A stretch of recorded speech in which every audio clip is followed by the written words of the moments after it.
नमस्कार दोस्तों। शुरू करें हम आज अपने ज्योग्राफी का लास्ट टॉपिक जो बचा हुआ है, भारत में बदलती कृषि प्रवृत्तियां। जैसा कि आप लोगों को पता है कि अपने एडमिट कार्ड भी आ चुके हैं, जैसा कमेंट्स में चल रहा है।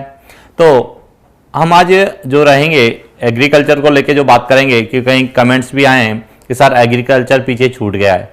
एग्रीकल्चर पीछे छूटा नहीं है। एग्रीकल्चर को लेके जो प्रश्न हम लोगों से पूछे जाते हैं उनकी हम लोग बात करें। सभी को नमस्कार, राम राम। तो देखिए, हम जब एग्रीकल्चर कृषि की बात करते हैं, सामान्यतः जो कृषि में के स्टूडेंट्स जो पढ़ के जा रहा है अभी वर्तमान में लेके, कि कृषि के संबंध में वह कृषि की विभिन्न प्रकार की फसलों के बारे में और उनके संबंध में जो भी है उनको लेके काफ़ी रहता है कि एग्रीकल्चर में क्या पूछा जा सकता है और क्या पढ़ना चाहिए। देखिए, जब हमारे टॉपिक सिलेबस में दे रखा है कि कृषि में बदलती प्रवृत्तियां, कि भारत में कृषि में क्या क्या बदलाव हुआ। सामान्यतः यदि हम कृषि की बात करें तो भारत शुरू से ही कृषि प्रधान देश रहा है। और यदि हम बात करें सिंधु घाटी सभ्यता से लेके चलें,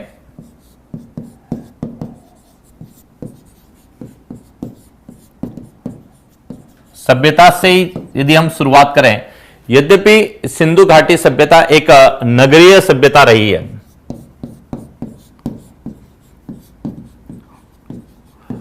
नगरीय सभ्यता होने के बावजूद भी वहां पर कृषि का उत्पादन काफी हुआ है। गेहूं के हैं, जौ के हैं, चावल के हैं, कई अवशेष हम लोगों को भारत में मिले हैं उसके संबंध में। और यहां तक कि कृषि के प्रमाण भी हमारे यहां जो है मिले गए हैं, जिसमें राजस्थान को लेकर पूछा जाता है। और सेकंड ग्रेड के आपके टॉपिक में भी है कालीबंगा सभ्यता, जहां जूते हुए खेत के अवशेष मिले हैं। तो कहीं न कहीं जो है कृषि हमारे प्राचीन काल से भारत का अर्थव्यवस्था का आधार भी रही है, कि नगरीय सभ्यता के बावजूद भी हमारे यहां कृषि का विशेष महत्व है। इसके बाद हम बात करें वैदिक सभ्यता की। वैदिक सभ्यता की जब हम बात करते हैं तो देखा जाता है कि वैदिक सभ्यता के अंतर्गत, वैदिक सभ्यता अपने आप में एक ग्रामीण सभ्यता थी और यहां पर भी जो है कृषि का काफी महत्व रहा है। और जिसमें हमें बहुत बार पूछा जाता है कि इनके जो है कृषि कार्य में खेत को क्या कहा जाता था, हल को क्या कहा जाता था, उन जो है वैदिक शब्दों को हम लोगों से कई बार पूछा जाता है। इसके बाद बात करें मौर्य काल।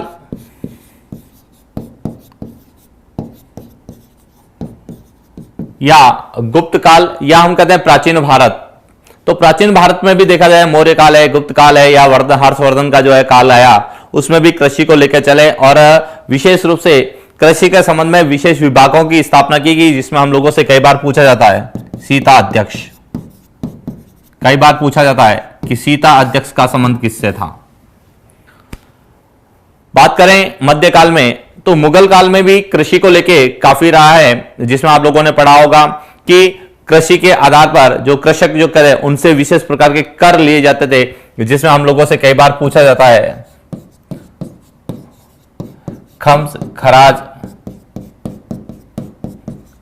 जजिया और जकात, जो कि मध्यकाल में विभिन्न प्रकार के कर लिए जाते थे। उसमें भी कई कर जो है कृषि के संबंध में थे।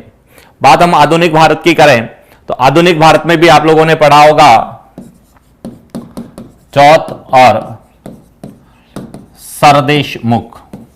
इसकी चर्चा भी हम लोग कई बार करते हैं, जो मराठा शिवाजी के द्वारा लगाए गए थे। तो उसी कड़ी में हम बात करें कि भारत में कृषि का क्या बदलाव हुआ और यहां से क्या प्रश्न बन सकते हैं, तो हम उन सब की बात करेंगे कि कृषि को लेकर क्या बदलाव है। तो हम बात करते हैं ब्रिटिश काल से। तो ब्रिटिश काल में जो है, यानी ब्रिटिश काल से पूर्व की बात करें, जब अंग्रेज भारत नहीं आए थे, उससे पहले यदि बात करें तो भारत में जो मुख्य रूप से जो कृषि थी वह खाद्यान्न के रूप में थी, क्योंकि वहां पर जो है कृषि आजीविका यापन का एक साधन था और मुख्य रूप से आजीविका यापन के रूप में खाद्यान्न का उत्पादन किया जाता था। लेकिन जब अंग्रेज आए तो अंग्रेजों ने जो है अपने आर्थिक स्वार्थों की पूर्ति के लिए खाद्यान्न को जगह जो है व्यापारिक कृषि को महत्व दिया, यानी ये कह सकते हैं कि कृषि का व्यावसायीकरण कर दिया गया।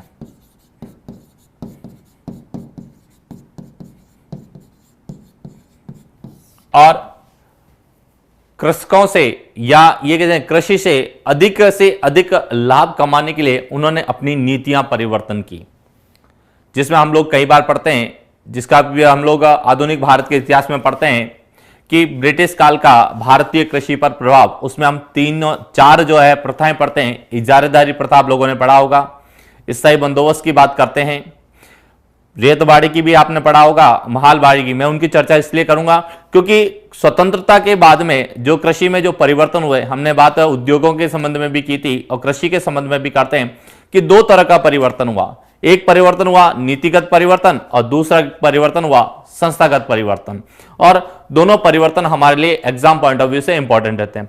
तो देखिए, हम बात करते हैं पहले नीतिगत परिवर्तन क्या हुए और उसके बाद हम संस्थागत बात करेंगे।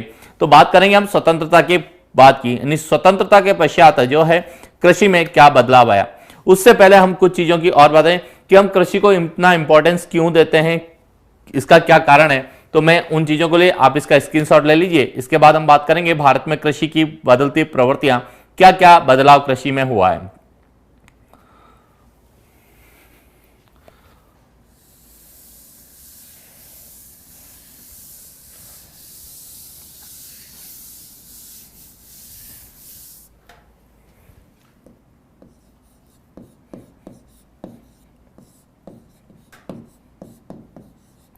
भारत में बदलती कृषि प्रवृत्तियां, तो 2 तरह का बदलाव हुआ, एक नीतिगत और दूसरा संस्थागत। नीतिगत में क्या हुआ, जिसमें सबसे पहले आया भूमि सुधार, दूसरा योजनाएं और तीसरा नीतियां। कि कृषि को बढ़ावा देने के लिए विभिन्न प्रकार के भूमि सुधार किया गया, विभिन्न प्रकार की योजनाओं का संचालन किया गया और विभिन्न प्रकार की नीतियों का निर्माण किया गया। वहीं बात करते हैं संस्थागत में, तो सबसे पहला किया गया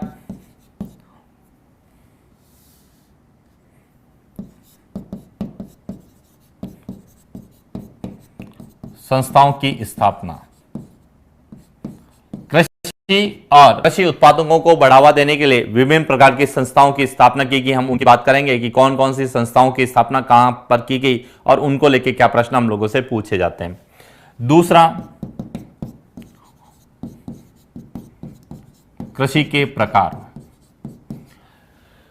कि धीरे धीरे कृषि में जो है परिवर्तन आया, कृषि करने की पद्धतियों में परिवर्तन आया और कृषि के प्रकार बने। तीसरा,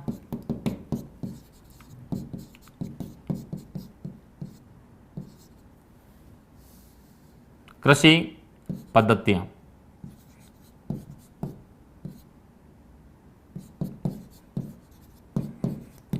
कृषि पद्धति, और चौथा है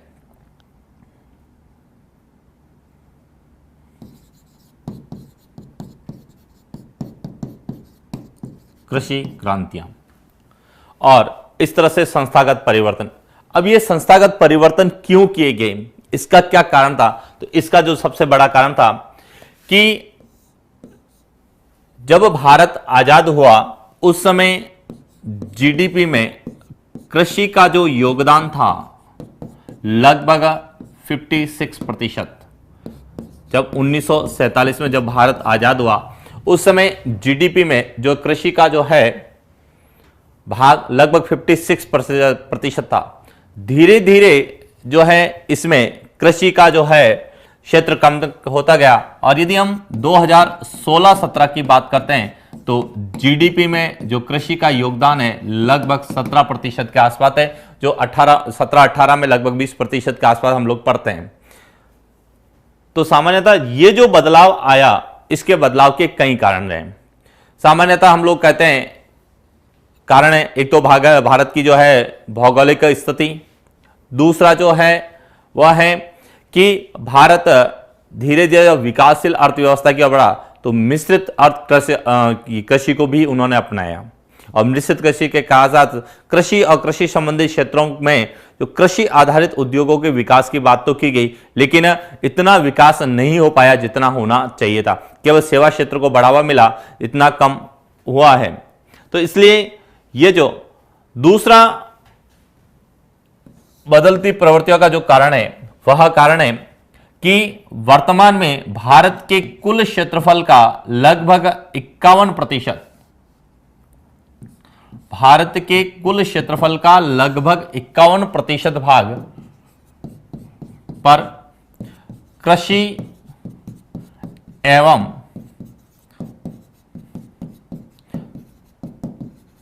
कृषि संबंधी कार्य किया जाता है।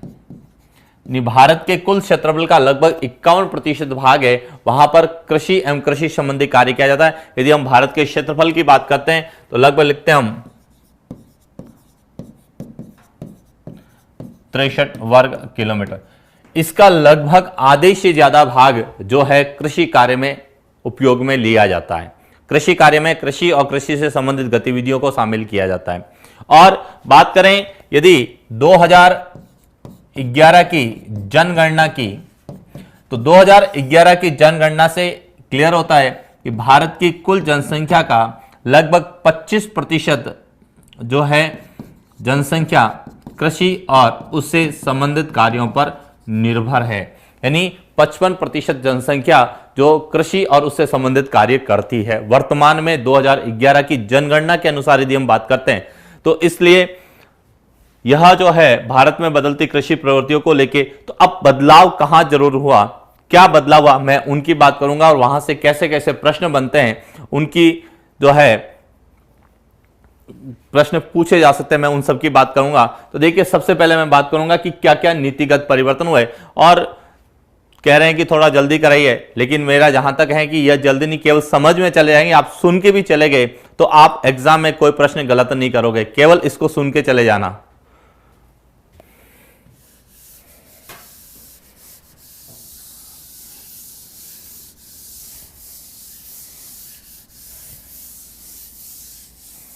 ये जो टॉपिक है, कुछ चीजें यहां से सेकंड पेपर में भी आप लोगों से पूछी जा सकती है जो एसएसटी वाले हैं। सबसे पहले कि जब भारत आजाद हुआ तो स्वतंत्रता से बाद में एक कानून लाया गया, भूमि सुधार कानून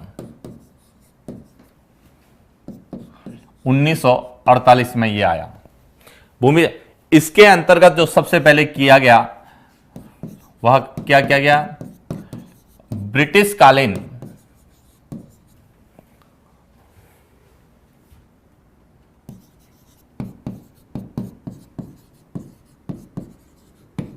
कृषि व्यवस्था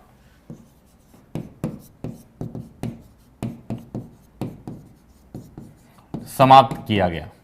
सबसे पहला कि ब्रिटिश कालीन जो कृषि व्यवस्था थी उसको समाप्त किया गया, जिसमें सबसे पहले थी इजारेदारी प्रथा, दूसरी स्थायी बंदोबस्त, तीसरी रियतवाड़ी और चौथी महालवाड़ी। इन प्रथाओं को जो है ब्रिटिश काल में चली आ रही थी, इन सबको जो है समाप्त किया गया। तो प्रश्न हमारे से यहां से बनता है कि इजारेदारी प्रथा का संबंध किससे है? तो इजारेदारी प्रथा 1773 में लॉर्ड वॉरेन हेस्टिंग ने, लॉर्ड वॉरेन हेस्टिंग ने इसकी शुरुआत की थी। और ये एक 5 वर्षीय व्यवस्था थी कि किसी भी जो है कृषक के साथ 5 वर्ष के लिए एक समझौता किया जाता, नीलामी के आधार पर थी कि नीलामी दी जाती थी इसमें, और 5 वर्ष के लिए उसको जो है अधिकार दिया जाता है। नीलामी बेस्ड थी जो इजारेदारी प्रथा कहलाई। इसी इजारेदारी प्रथा को जो है 1793 में लॉर्ड कॉर्नवालिस ने जो है बंगाल, बिहार और उड़ीसा में शुरू किया, जो एक 10 वर्षीय समझौता था, जो जमींदारों के साथ 10 वर्षीय समझौता किया गया। और यहां से जो प्रश्न हम लोगों से पूछा जाता है, मैं उस प्रश्न की बात करूंगा। प्रश्न पूछा जाता है कि कॉर्नवालिस की जो है स्थायी बंदोबस्त है वह किस मुगल कालीन किस पद्धति पर आधारित थी? तो यह मुगल कालीन दशमलव पद्धति पर आधारित थी।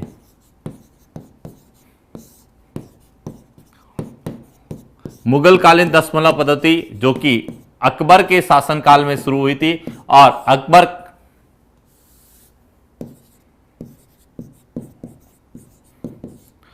अकबर के शासनकाल में जिस तरह से स्थायी बंदोबस्त किया कॉर्नवालिस ने, वही चीज अकबर ने दशमलव पद्धति पर आधारित थी। ये कई बार प्रश्न पूछा गया है, आरएस में तो कई बार आया हुआ है। आप लोगों से भी कई बार मुगल काल में जो कृषि है, प्रशासनिक व्यवस्था है, राजनीतिक व्यवस्था है और आर्थिक जो है उसके अंतर्गत पूछा जाता है कि स्थायी बंदोबस्त जो है कॉर्नवालिस की थी, इसकी शुरुआत कहां की गई?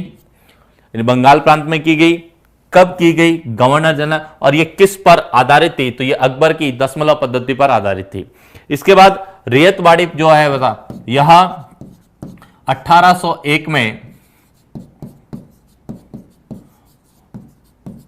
थॉमस मुनरो ने शुरू की थी, और यह शुरू की थी मद्रास और बंबई में। मद्रास और बंबई में थॉमस मुनरो ने रेतवाड़ी। और महालवाड़ी की बात करें तो ये 1822 में होल्ट मैकेंजी ने शुरू की थी उत्तर प्रदेश और पंजाब में। तो कहीं न कहीं हमारा यहां से एक प्रश्न बन सकता है कि महालवाड़ी प्रथा जो है भारत का संबंध किस राज्य क्षेत्र से था? महालवाड़ी, स्थायी बंदोबस्त, इजारेदारी प्रथा। इजारेदारी प्रथा एक नीलामी पर आधारित थी कि इसमें ब्रिटिश प्रांत जहां जहां ब्रिटिश था वहां पर नीलामी के आधार पर जो है जमींदार को जो है एक या कृषक को क्या कह सकते, स्वामित्व तो नहीं कह सकते, अधिकार दिया जाता था कृषि करने का 5 वर्ष के लिए था। ठीक है, लेकिन इसको स्थायी में कन्वर्ट किया था कॉर्नवालिस ने। हालांकि यह इजारेदारी प्रथा का ही स्थायी रूप था। तो यह हम लोगों से कई बार पूछा जा सकता है कि ब्रिटिश कालीन कृषि व्यवस्था के अंतर्गत क्या क्या व्यवस्था थी और उसको कैसे इतिहास से जोड़ा जा सकता है कि अकबर कालीन जो है जो भूमि व्यवस्था वो किस पद्धति पर आधारित थी? दशमलव पद्धति पर आधारित थी, तो 10 वर्षीय की जाती थी। जब भूमि सुधार कानून 1948, इसने सबसे पहले इन सभी को क्या कर दिया गया? समाप्त कर दिया। पहला कार्य तो ये किया। दूसरा कार्य क्या किया? आप इसका स्क्रीनशॉट ले लीजिए, हम आगे बात करेंगे इसके अलावा क्या सुधार क्या किया।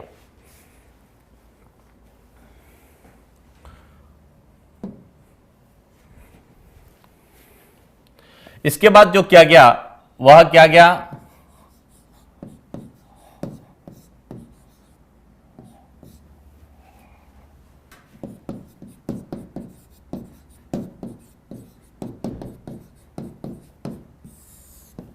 भूमि का निश्चित बंटवारा किया गया जिसको हम कहते हैं भूजोत।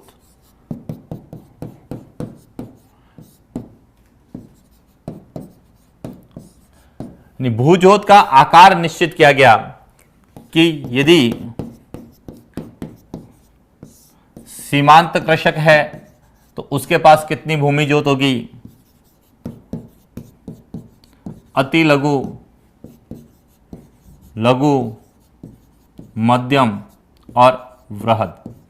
इस तरह से कृषकों का जो है विभाजन किया गया कि भूमि के जोत के आधार पर। भूमि जोत का मतलब है भूमि का विशिष्ट आकार, कि किस कृषक के पास कितनी भूमि रहेगी। यदि सीमांत कृषक है तो उसके पास 1 हेक्टेयर से कम, यदि जिसके पास 1 हेक्टेयर से कम भूमि है वह सीमांत भूजोत कहलाया, और वह जो कृषक है सीमांत कृषक कहलाया, इसको कहा गया सीमांत भूजोत।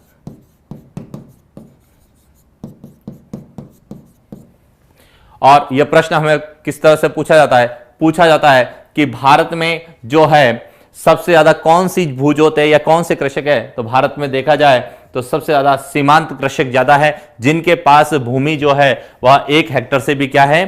कम है, 1 हेक्टेयर से भी कम है। उसके बाद 1 से 2 हेक्टेयर वाले कहलाया अति लघु, 2 से 4 हेक्टेयर, 4 से 10 हेक्टेयर और 10 से अधिक जो हेक्टेयर था।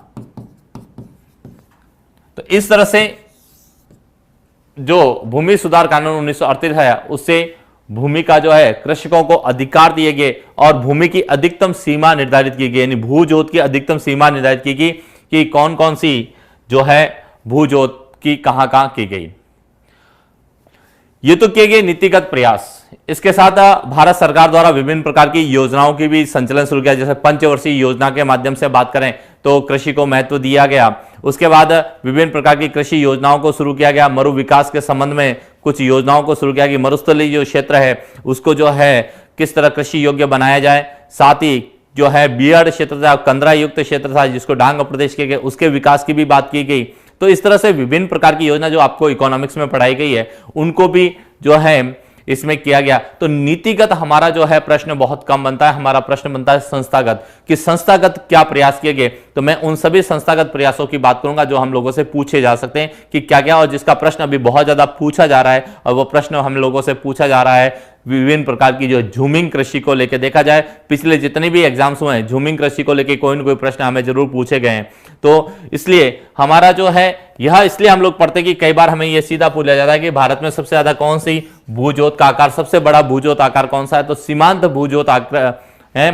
सीमांत भूजोत का आकार जो सबसे बड़ा है, लगभग यह 46% भारत की कुल कृषि भूमि का जो है 46% सीमांत जोत के अंतर्गत है। जबकि वृहद जोत में सबसे कम कौन सा है? वृहद जोत, यानी वृहद कृषक हमारे पास कम है, जबकि सीमांत कृषकों की संख्या भारत में सबसे ज्यादा है। वर्तमान में पंचवर्षीय योजना क्यों नहीं है? इसके संदर्भ में आप लोगों ने पढ़ा होगा कि पंचवर्षीय योजना 2012 के बाद में जगह एक नीति आयोग द्वारा 15 वर्षीय योजनाएं लाएगी, इसलिए पंचवर्षीय योजनाओं को लेकर जो भी प्रश्न हमारा बनता है उनके कालखंड को लेकर, क्योंकि पंचवर्षीय योजनाएं वर्तमान में अपना अतीत बन चुकी है, एक इतिहास बन चुकी है। तो इसलिए हमारा जो प्रश्न है वहां से उसके उद्देश्य लक्ष्य को लेकर तो आप जरूर एक चीज ध्यान रखें कि पंचवर्षीय योजनाओं के लक्ष्य जरूर पढ़ के जाएं कि उनका क्या लक्ष्य रखा गया था, क्या उद्देश्य रखा गया था, और सबसे ज्यादा जो फायदा किसको मिला, या कौन सी पंचवर्षीय योजना में सबसे सर्वाधिक वृद्धि दर दर्ज की गई, सबसे कम कौन सी पंचवर्षीय योजना में की गई। तो वो हम लोगों से कहीं न कहीं प्रश्न इन सब पूछे, क्योंकि पिछले जितने भी एग्जाम हुए हैं उसमें 11वीं पंचवर्षीय योजना को लेकर कई प्रश्न हैं। तो पंचवर्षीय योजना में केवल 2 ही चीज याद पड़नी है, एक तो पंचवर्षीय का कालखंड कि कौन सी पंचवर्षीय योजना कौन से कालखंड में हुई है, दूसरा उस पंचवर्षीय योजना का क्या उद्देश्य है, और मुख्य रूप से इसमें पूछी जाती है 5वीं है, 6ठी है, 7वीं है, 11वीं है और 12वीं, इन पर विशेष फोकस दिया जाता है। बाकी तो समांतर सब सेम रही है। और एक चीज और कि सबसे ज्यादा वृद्धि दर किस में दर्ज की और सबसे कम कौन सी है, तो एक बार जरूर आप लोग देख के जाइए उस चीज को। अब हम बात करते हैं संस्थागत कौन कौन से परिवर्तन हुए। संस्थागत परिवर्तन की हम जो बात करें तो सबसे पहले जो परिवर्तन आया वो आया कृषि के प्रकार में, और यह राजस्थान के संदर्भ में भी पूछा जा सकता है और भारत के संदर्भ में भी पूछा जा सकता है, इसलिए यह राजस्थान और भारत दोनों में आपके काम आएगा। यानी और सेकंड पेपर में जो एसएसटी उसमें भी आएगा और फर्स्ट पेपर में भी हम लोगों से पूछा जा सकता है। तो देखिए कृषि के प्रकार, सबसे पहला है बारानी कृषि।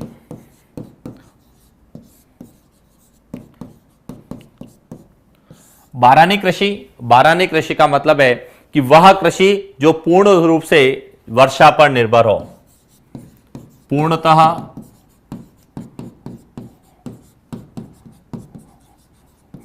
वर्षा पर निर्भर, जो कृषि पूर्ण रूप से वर्षा पर निर्भर है वह कहलाती है बारानी कृषि। और इस क्षेत्र में हम लोगों से कई बार प्रश्न पूछा जा सकता है कि राजस्थान में बारानी कृषि, सर्वाधिक बारानी कृषि का संबंध किस क्षेत्र से? यदि आपसे भौतिक प्रदेश पूछे राजस्थान के संदर्भ में तो इसका सही उत्तर है पश्चिमी राजस्थान। पश्चिमी राजस्थान में सबसे ज्यादा जो है कृषि होती है वो बारानी कृषि होती है। और यदि इसमें पर्टिकुलर राजस्थान का जिला विशेष पूछे तो जिला विशेष आएगा जोधपुर के आसपास, यानी मारवाड़ के आसपास सबसे ज्यादा जो है बारानी कृषि की जाती है। बारानी कृषि के बाद जो दूसरी कृषि आई जिसका प्रश्न हमें कई बार पूछा जाता है, मिश्रित कृषि। मिश्रित कृषि का मतलब है कृषि प्लस पशुपालन। कृषि के साथ साथ पशुपालन को भी बढ़ावा दिया गया और इसको कहा गया मिश्रित कृषि। मैं राजस्थान के संदर्भ में इसलिए करूंगा क्योंकि राजस्थान में कृषि का आपका टॉपिक है और वहां से कहीं न कहीं यह प्रश्न हम लोगों से पूछे जा सकते हैं कि मिश्रित कृषि कृषि प्लस पशुपालन। तो अब है कि राजस्थान में इसका संबंध कहां से है, तो राजस्थान में सबसे ज्यादा जो है की जाती है पूर्वी राजस्थान में। मिश्रित कृषि राजस्थान में सबसे ज्यादा की जाती है पूर्वी राजस्थान, अलवर और भरतपुर में। देखा होगा गोवंश के बारे में जब हम लोग पढ़ते हैं या भैंस के बारे में पढ़ते हैं तो आपको मिलेगा कि राजस्थान में सबसे ज्यादा भैंस है वो अलवर जिले में। कारण क्योंकि वहां कृषि के साथ साथ पशुपालन को बढ़ावा दिया गया और इसलिए मिश्रित कृषि राजस्थान में सबसे ज्यादा की जाती है वो पूर्वी राजस्थान के अंतर्गत की जाती है। जबकि हमारे यहाँ पशुधन की बात करें तो पश्चिमी राजस्थान में है, लेकिन जितना पूर्वी राजस्थान में उतना हमारे यहाँ कृषि के साथ साथ पशुपालन नहीं किया जाता। इसीलिए यह प्रश्न हमारा बन सकता है कि मिश्रित कृषि से क्या तात्पर्य है, कृषि के साथ साथ पशुपालन करना। इसके बाद और बात करेंगे हम कि और कौन कौन से कृषि के प्रकार है। इसके बाद आता है relay cropping. Relay cropping, relay cropping का मतलब है एक वर्ष में एक खेत से 4 फसल का उत्पादन, यानी एक ही वर्ष में एक ही खेत से हम 4 फसलें लेते हैं। हमने रबी की भी ले ली, खरीफ की ले ली, जायद की भी ले ली और अन्य बागवानी फसलों का भी हमने उत्पादन कर दिया, तो ऐसी कृषि कहलाती है रिले क्रॉपिंग। और इसका जो संबंध राजस्थान में है वह है सिंचित कृषि क्षेत्र। जहां पर सिंचित कृषि क्षेत्र ज्यादा है वहां पर जो है इसका विशेष रहेगा। तो हमारा यहां से एक प्रश्न बन सकता है कि राजस्थान में सर्वाधिक सिंचित कृषि क्षेत्र वाला जिला कौन सा है। यह मेरे लिए आप लोगों से प्रश्न रहेगा कि आपको बताना है कि राजस्थान का सर्वाधिक सिंचित कृषि क्षेत्र वाला जिला कौन सा है और दूसरा है न्यूनतम सिंचित कृषि क्षेत्र वाला जिला कौन सा है। आपको इसका आंसर बताना है। इसके बाद एक और कृषि जिसको कहा गया कृषि वानिकी या सतत कृषि।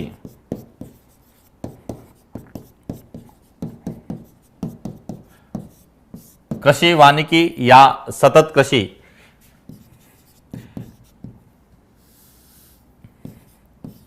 कि फसल के साथ साथ फूल, फल, सब्जी, चारा उत्पादन, यानी फसल के साथ साथ फूल, फल, सब्जी और चारे का उत्पादन करना कहलाता है कृषि वानिकी। गंगानगर, चूरू सही है कि सर्वाधिक है गंगानगर में।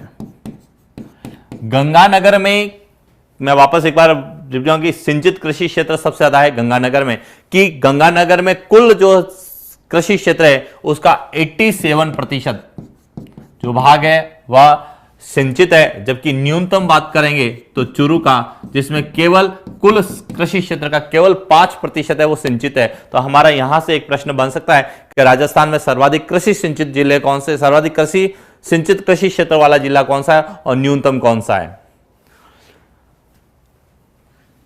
यह इसके लिए भी जो क्षेत्र आएगा वह आएगा सिंचित कृषि क्षेत्र।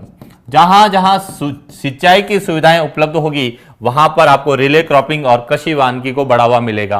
यानी कृषि फसलों के साथ साथ विभिन्न प्रकार की जो है फसलों का अन्य उत्पादन होता है, चारे का उत्पादन है, सब्जी है, फल है, इनका भी उत्पादन होता है, जिसका हम लोगों से सेकंड ग्रेड में प्रश्न पूछा गया था कि राजस्थान में सबसे ज्यादा जो है माल्टा कहां होता है, गंगानगर, किन्नू या माल्टा जो गंगानगर प्रसिद्ध है। ये प्रश्न इस तरीके से पूछे जाते हैं क्योंकि वहां पर कृषि वानिकी और रिले क्रॉपिंग दोनों तरह की होती है और वहां सबसे ज्यादा जो होता है माल्टा, या कई जगह लिखा होता है किन्नू और माल्टा सबसे ज्यादा कहां होते हैं। सेकंड ग्रेड में प्रश्न पूछा गया था गंगानगर को लेके, तो आप इसका स्क्रीनशॉट ले लीजिए।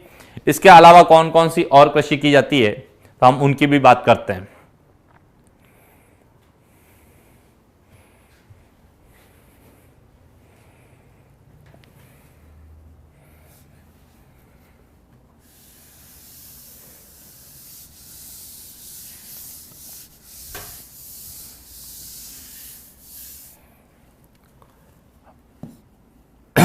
अगला जो प्रकार है जिसको कहा जाता है पट्टीदार सीढ़ी नुमा या समोच्च कृषि।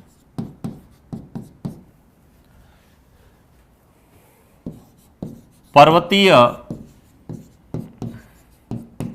ढालों के विपरीत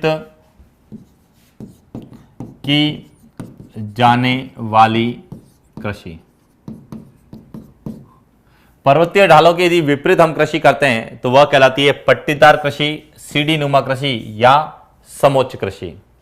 देखिए किस तरह से सामान्यतः आप लोगों ने देखा होगा कि यदि कोई भी खेत है वह उसके लंबाई के समांतर बोया जाता है। इस तरह से खेत को बोया गया है और खेत बोने के बाद में जो है उसके किनारों पर इस तरह से जोत लगाई जाती है। यह जोत लगाना यानी पट्टीदार या सीढ़ियां बनाने से संबंधित है और यह जो है पट्टीदार या सीढ़ी नुमा कृषि कहलाती है और पहाड़ी ढालों में यह विशेष रूप से की जाती है। इसका जो सबसे बड़ा कारण है और यह प्रश्न हमें पूछा जाता है, मृदा संरक्षण को लेकर पूछा जा सकता है कि समोच्च कृषि का उद्देश्य क्या है। मृदा संरक्षण, मिट्टी के मृदा संरक्षण, मिट्टी के अपरदन को रोकने के लिए समोच्च कृषि की जाती है। और ये सेकंड ग्रेड में प्रश्न पूछा गया था कि निम्न में से कौन सा मृदा संरक्षण का उपाय नहीं है। उन्होंने 4 ऑप्शन दिए थे। सबसे पहला ऑप्शन दिया था वन उन्मूलन, दूसरा दिया था समोच्च कृषि, तीसरा दिया था चारागाह विकास और चौथा दिया था मेड़बंदी। और आपको यह बताना है कि निम्न में से कौन सा मृदा संरक्षण का उपाय नहीं है।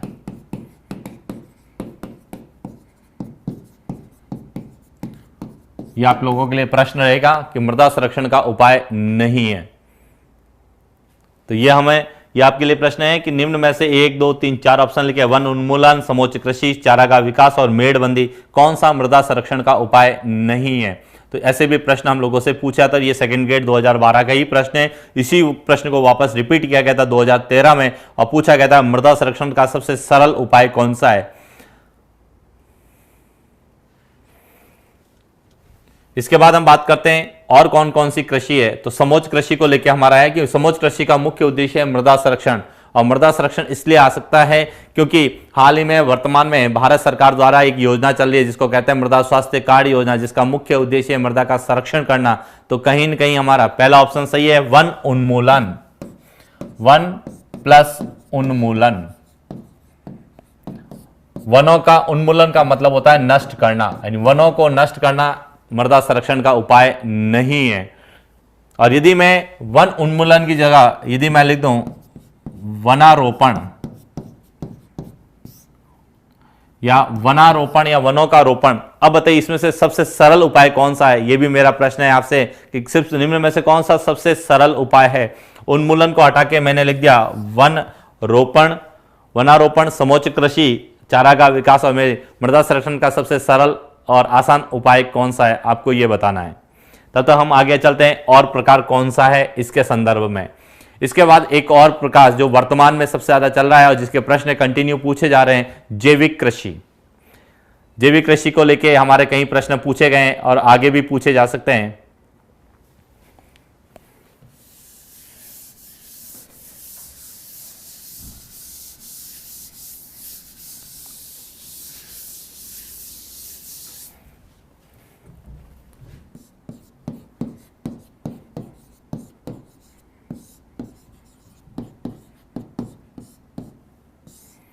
जैविक कृषि से क्या जैविक कृषि को लेकर चला, जैविक कृषि का क्या उपाय है या जैविक कृषि किसे कहते हैं? तो जैविक कृषि का मतलब है कि जिसके कह सकते हैं अपन रासायनिक के स्थान पर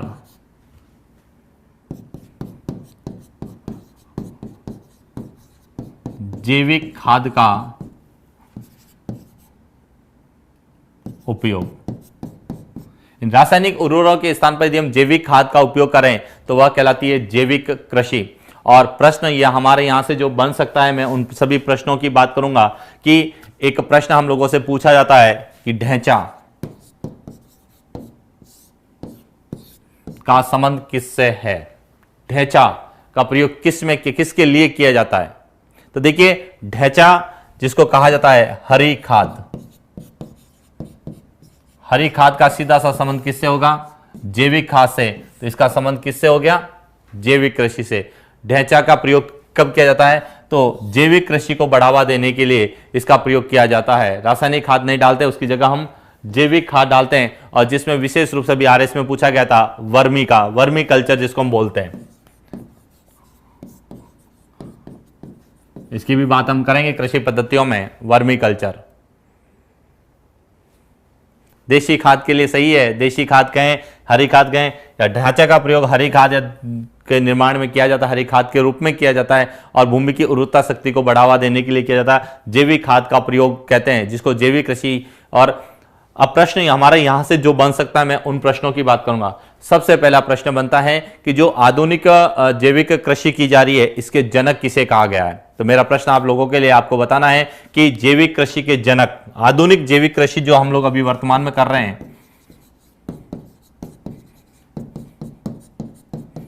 जैविक कृषि के जनक कौन है? कहीं ना कहीं हमारा प्रश्न पूछा जा सकता है कि आधुनिक जैविक कृषि के जनक कौन है। दूसरा प्रश्न होता है कि विश्व में सबसे पहले जैविक कृषि को किसने अपनाया? यानी विश्व में सबसे पहले जैविक कृषि को अपनाने वाला देश कौन सा था? तो वह था क्यूबा। क्यूबा जो कि उत्तरी अमेरिका का एक भाग है और विश्व में सबसे पहले जैविक कृषि को अपनाया गया था। तीसरी बात करते हैं हम भारत में। तो भारत में सबसे पहले स्वयं को पूर्णतः जैविक कृषि वाला राज्य घोषित किया गया सिक्किम द्वारा। और राजस्थान की हम बात करते हैं तो जिसका प्रश्न भी ऐसा ही में पूछा गया था, डूंगरपुर, कि पूर्ण रूप से जैविक कृषि वाला जिला किसे क्या गया? डूंगरपुर को लेके। तो कहीं न कहीं जैविक कृषि हमारा।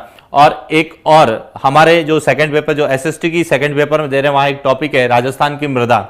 और राजस्थान की मृदा में हम लोग मृदा को संबंध में पढ़ते तो हैं, लेकिन यहां से एक और प्रश्न बन सकता है कि मृदा की समस्याओं में एक हमारे यहां राजस्थान में सबसे बड़ी समस्या है जिसको बोलते हैं हम भू अवक्रमण की समस्या।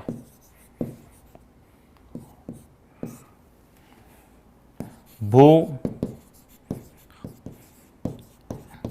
अवक्रमण की समस्या। और भू अवक्रमण की समस्या के समाधान हेतु जो है एकमात्र उपाय है, वह है जैविक कृषि को बढ़ावा देना।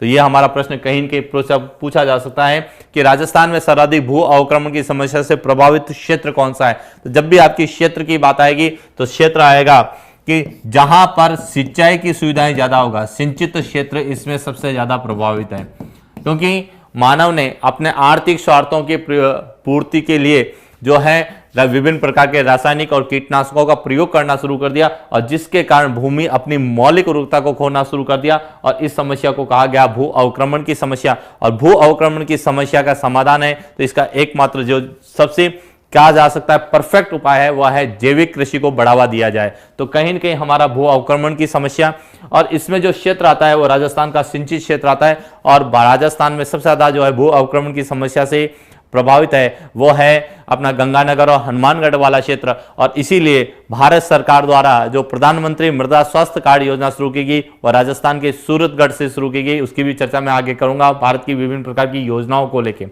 भू अवक्रमण की समस्या का मतलब है कि मिट्टी रासायनिक उर्वरकों और कीटनाशकों के अधिकाधिक प्रयोग से मिट्टी की मौलिक उर्वरता शक्ति में कमी होने के साथ साथ मृदा अपरदन के कारण बंजर होना कहलाता है भू अवक्रमण की समस्या। और इस समस्या का समाधान है जैविक कृषि, और इसीलिए जैविक कृषि को बढ़ावा दिया जा रहा है। और राजस्थान का डूंगरपुर जिला, जिसे पूर्ण रूप से जैविक कृषि वाला जिला घोषित किया गया है। तो ये हमारे कुछ प्रश्न पूछे जा सकते हैं कि राजस्थान के संदर्भ में, क्योंकि एग्रीकल्चर में जो है कृषि के प्रकार सबसे ज्यादा चलते हैं, और भारत में कहें जैविक कृषि में जो सिंचित क्षेत्र होगा वो, तो इसमें आता है मध्य का विशाल मैदान, जिसमें हम बात करेंगे गंगा और यमुना का मैदान है, सिंधु का मैदान है, और सबसे ज्यादा यदि पूछा जाए मैदानों में तो पंजाब का मैदान जो है 5 नदियों के बीच की भूमि है, पंजाब का मैदान सबसे ज्यादा प्रभावित है, जिसमें पंजाब, हरियाणा और राजस्थान का जो उत्तरी भाग आता है, गंगानगर और हनुमानगढ़ वाला क्षेत्र, वह सब इसमें साथ में है।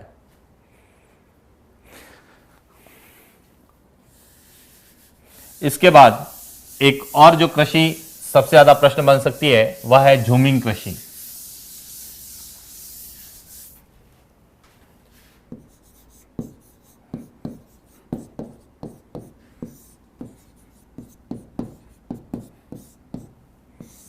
झूमिंग कृषि का मतलब है स्थान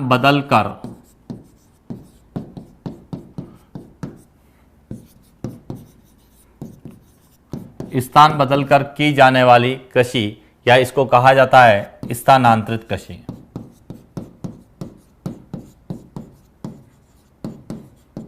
और इसको लेके कई प्रश्न पिछले कई एग्जामों में कंटिन्यू पूछे गए हैं। तो बात करें झूमिंग कृषि की, तो झूमिंग कृषि किसे कहते हैं? झूमिंग कृषि का मतलब है स्थान बदलकर की जाने वाली कृषि, या जिसको स्थानांतरित कृषि कहते हैं उसको। ये मैंने आप लोगों के लिए प्रश्न छोड़ा, मैं इसका आंसर बता के जाऊंगा लास्ट में कि इसका सही आंसर कौन सा है। आपको ढूंढ के बताना है कि जो है आधुनिक जैविक कृषि के जनक कौन से हैं। ये आप लोगों के लिए प्रश्न है, इसका आंसर मैं आपको जरूर दूंगा। इसके बाद है झूमिंग कृषि। झूमिंग कृषि के स्थान बदलकर की जाने वाली कृषि यानी स्थानांतरित कृषि। अब देखिए, स्थानांतरित कृषि सामान्यतः सिंपल सी चीज है, इसको थोड़ा सा हम जाएं तो पता चलेगा कि स्थान को बदला जा रहा है। स्थान को बदला जा रहा है कि मतलब है कि जहां पर वन क्षेत्र है उसको काटकर कृषि योग्य बनाया जा रहा है। तो सामान्यतः इसका सीधा संबंध होगा जनजातियों से, क्योंकि जितनी भी भारत या राजस्थान की जनजातियां हैं वो मुख्य रूप से वनों पर आश्रित है। और जब वनों को जो उन्होंने काट कर जो है कृषि योग्य बनाया और कृषि योग्य बना के कृषि करने लगे, तो इसलिए जितने भी कृषि है विभिन्न प्रकार की जनजातियों द्वारा जो है की जाती है, और अलग अलग राज्यों में इसे अलग अलग नाम से जाना जाता है। मैं राजस्थान से शुरू करूंगा और जिसका प्रश्न कई बार हम लोगों से पूछा जा सकता है। जैसे हम बात करते हैं राजस्थान में, तो देखिए राजस्थान में झूमिंग कृषि के 3 प्रकार हैं। पहला है दजिया, दूसरा है चीमाता और तीसरा है वालरा। दजिया, चीमाता और वालरा। अब देखिए हमें कैसे पता चलेगा कि दजिया क्या है, चीमाता क्या है और वालरा क्या है? यदि आपसे सीधा प्रश्न पूछा जाता है कि राजस्थान में की जाने वाली स्थानांतरित या झूमिंग कृषि है, तो आदिवासियों द्वारा की जाने वाली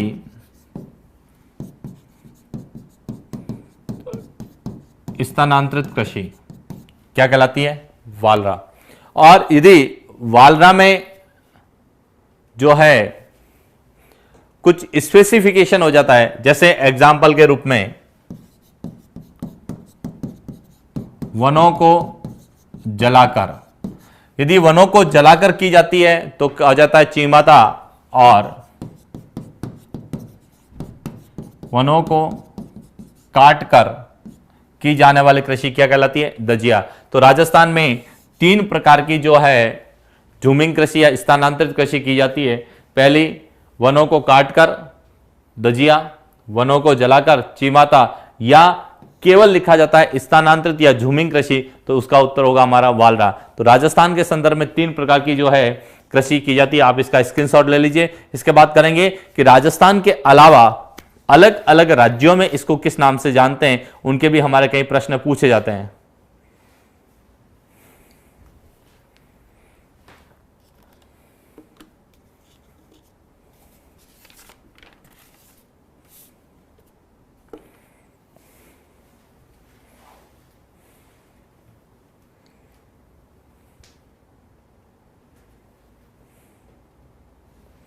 अभी ये प्रश्न पूछा गया था, आप लोगों को पता होना चाहिए कि ये प्रश्न आरएस में भी था। आरएस में दिया रहता है 4 झूमिंग कृषि के नाम दे रखे थे, संबंधित राज्य दे रखे थे, पूछा गया था निम्न में से कौन सा सुमेलित नहीं है। यही प्रश्न आप लोगों से पूछा गया था एचएम के एग्जाम में। एचएम एग्जाम में पूछा गया था कि पोंडू जो है झूमिंग कृषि, यानी आंध्र प्रदेश और उड़ीसा में जो झूमिंग कृषि की जाती है उसको किस नाम से जाना जाता है। और यही प्रश्न अभी एसआई में भी पूछा गया था, और एसआई में यह प्रश्न शायद इस तरीके से पूछा गया था जिसमें यह था कि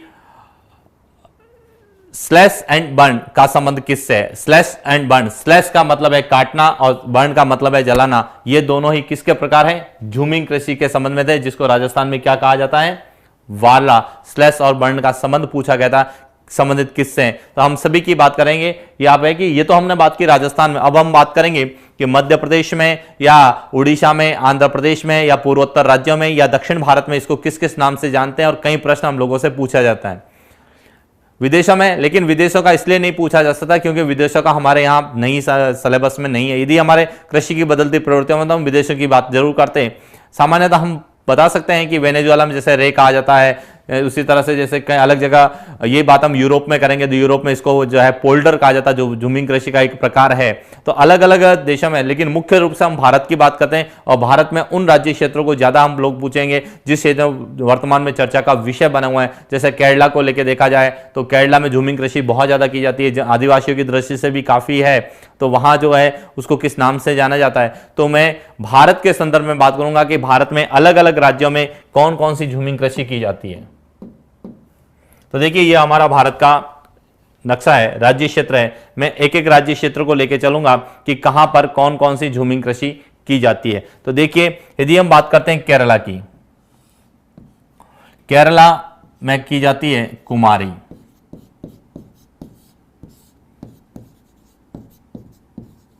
कई जगह यह लिखा हुआ है पश्चिमी घाट। पश्चिमी घाट या केरल में जो झूमिंग कृषि की जाती है, स्थानांतरित कृषि की जाती है, उसको कहा जाता है कुमारी। यही बात हम आएंगे ऊपर राजस्थान में, तो मैं राजस्थान की वापस लिख देता हूं। राजस्थान में दजिया,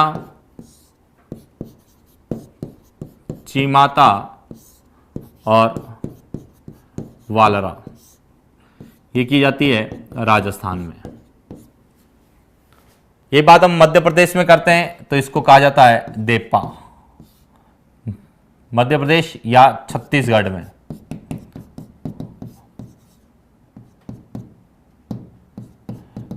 छत्तीसगढ़ में इसको कहा जाता है देपा। यदि हम बात करें मणिपुर की, पलामू।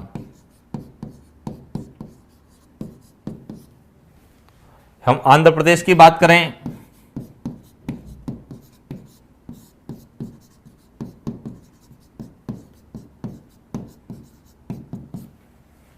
तो आप स्क्रीनशॉट ले लीजिए साथ साथ कि कौन कौन सी कहां पर की जाती है।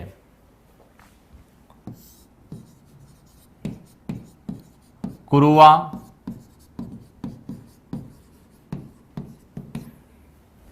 झारखंड में की जाती है।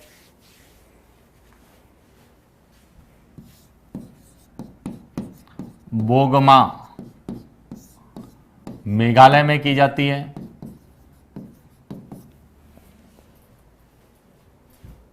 और यही बात करें अपन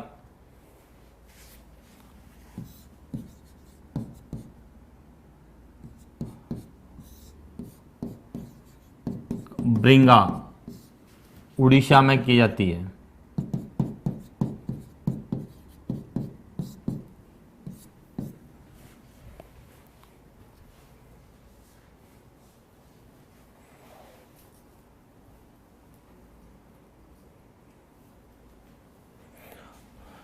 और यदि हम इस क्षेत्र की बात करें यानी दक्षिण भारत की, तो यहां की जाती है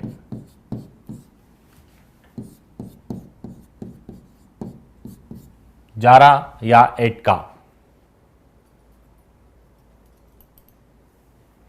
और हिमालय क्षेत्र है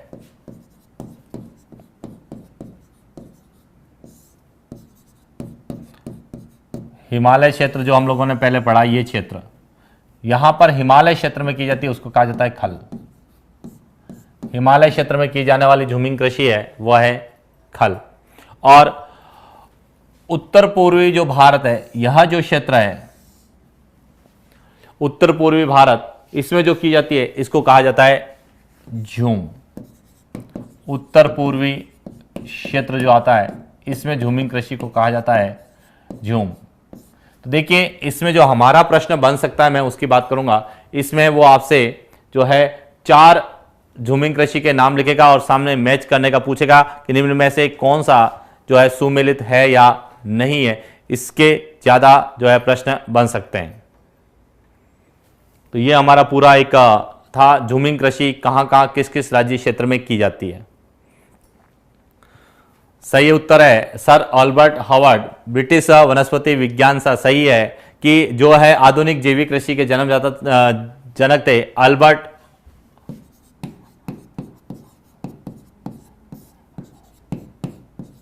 हावर्ड, जिसे आधुनिक जैविक कृषि का जनक कहा जाता है। जैविक कृषि का जनक कहा जाता है, ब्रिटिश थे और वनस्पति विज्ञान वाले इनको कहा जाता है। और सबसे पहले जो है क्यूबा, और क्यूबा से सिक्किम और सिक्किम से डूंगरपुर। तो ये था हमारा झूमिंग कृषि को लेके। इसके साथ साथ हमारे भारत में कुछ कृषि और कृषि क्षेत्र को बढ़ावा देने के लिए कुछ क्रांतियां हुई, उन क्रांतियों को लेके भी हमारे प्रश्न बन सकते हैं। तो कौन कौन सी क्रांतियां हुई मैं उनकी बात करूंगा कि इसके संबंध में क्या प्रश्न हम लोगों से पूछे जा सकते हैं। तो इसका स्क्रीनशॉट ले लीजिए, इसके बाद हम बात करते हैं आगे की।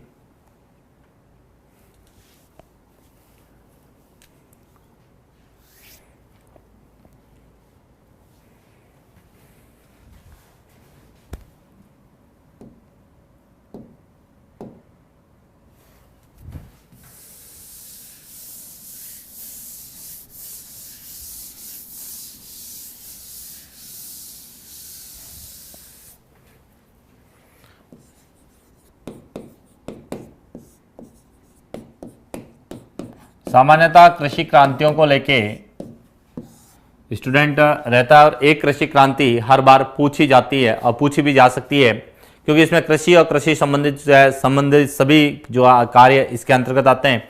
तो उसमें कृषि क्रांतियों में जो सबसे पहली है वह है हरित क्रांति,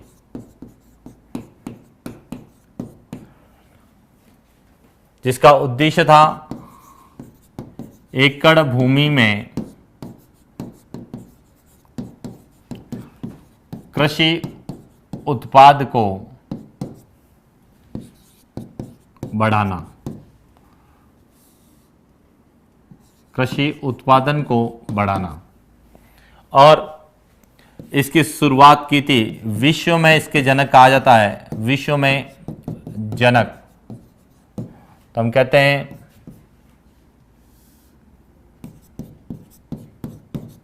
नॉर्मन बोरलॉग, जिसकी शुरुआत 1950 में हुई। यदि हम भारत में बात करते हैं तो कहा जाता है इसके जनक थे MS स्वामीनाथन, जिसकी शुरुआत हुई थी 1966-67 में। और हरित क्रांति का जो नामकरण दिया वह दिया था विलियम गॉर्ड नामक एक ब्रिटिश था, उसने इसको हरित क्रांति नाम दिया तो कहीं न कहीं हमारा प्रश्न हरित क्रांति को लेकर पूछा जा सकता है कि हरित क्रांति का उद्देश्य क्या था। देखिए, हरित क्रांति का उद्देश्य था कि कृषि उत्पाद को बढ़ावा देना, लेकिन हरित क्रांति का जो सर्वाधिक प्रभाव दिखा, सर्वाधिक प्रभाव की बात करें तो सबसे ज्यादा प्रभाव ये खाद्यान्न में दिखा। सबसे ज्यादा उत्पादन वृद्धि हुई खाद्यान्न, और खाद्यान्न में भी हम बात करते हैं तो सबसे ज्यादा उत्पादन हुआ गेहूं का। और इसीलिए कई जगह हम लोगों को ये लिखा हुआ मिलता है कि जो है हरित क्रांति को जो है का संबंध किससे है, तो गेहूं या खाद्यान्न से है, जबकि इसका सही था एकड़ भूमि में किस तरह से कृषि उत्पादन को बढ़ावा जा सके। तो कहीं न कहीं कह रहे हैं कि स्वामीनाथन को अभी भी पुरस्कार भी मिला है, तो सही है। तो कहीं न कहीं हमारा प्रश्न है हरित क्रांति को लेकर भी पूछा जा सकता है। दूसरा जो था, यहां से एक और क्रांति हुई जिसको हम लोग नाम देते हैं operation flood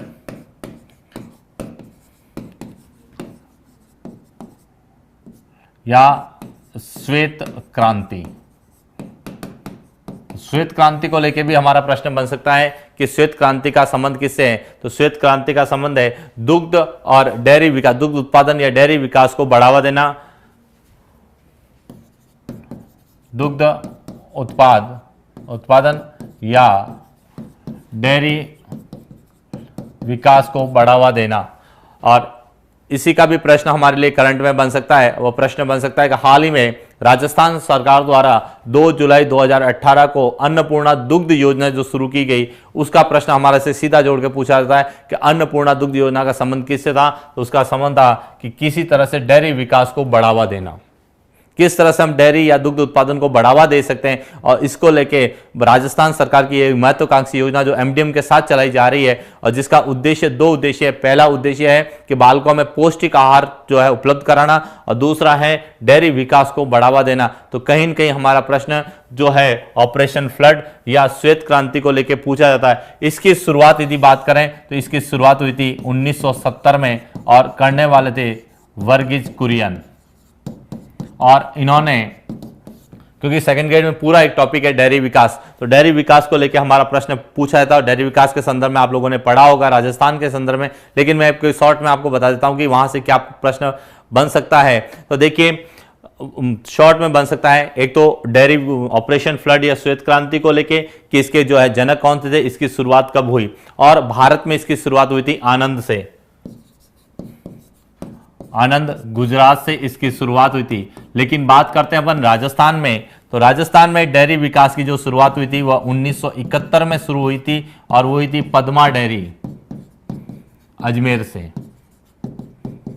Padma dairy Ajmer से इसकी शुरुआत हुई थी 1971 में। तो राजस्थान के संदर्भ में पूछा जाए तो श्वेत क्रांति की शुरुआत 1971 है, और भारत के संदर्भ में पूछा जाए तो 1900, जो कि सहकारिता पर आधारित थी। और सहकारिता पे आधारित होने के कारण यह सहकारिता पर आधारित भारत की एक जो है कह सकते हैं बहुत महत्वपूर्ण थी। और 1971 में जब राजस्थान में इसकी शुरुआत की गई, तो राजस्थान में इसके लिए 1975 में एक जो है राजस्थान राज्य डेयरी विकास निगम बनाया गया, जिसको बाद में राजस्थान राज्य डेयरी जो विकास फेडरेशन में जो है कन्वर्ट कर दिया गया, जिसको कहा गया RCDF।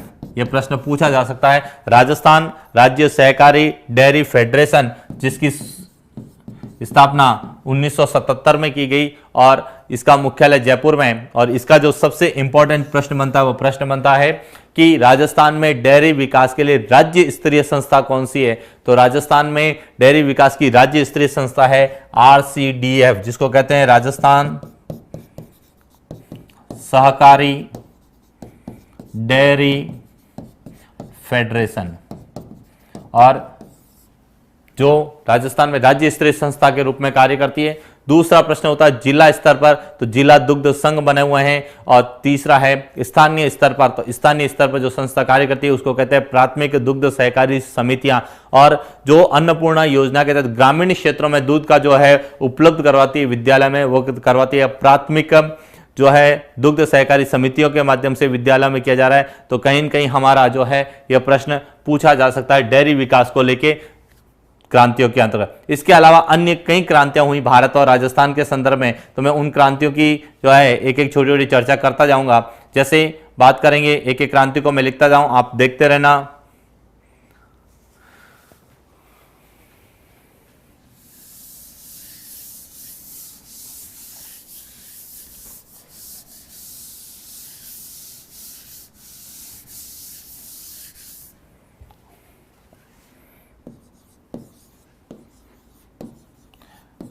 नीली क्रांति, इसका संबंध था मत्स्य उत्पादन।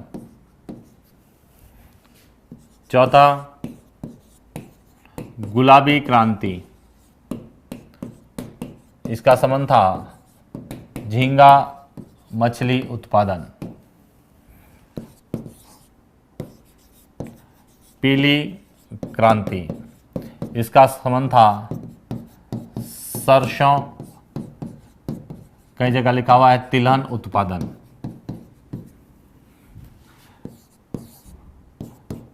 गोल क्रांति,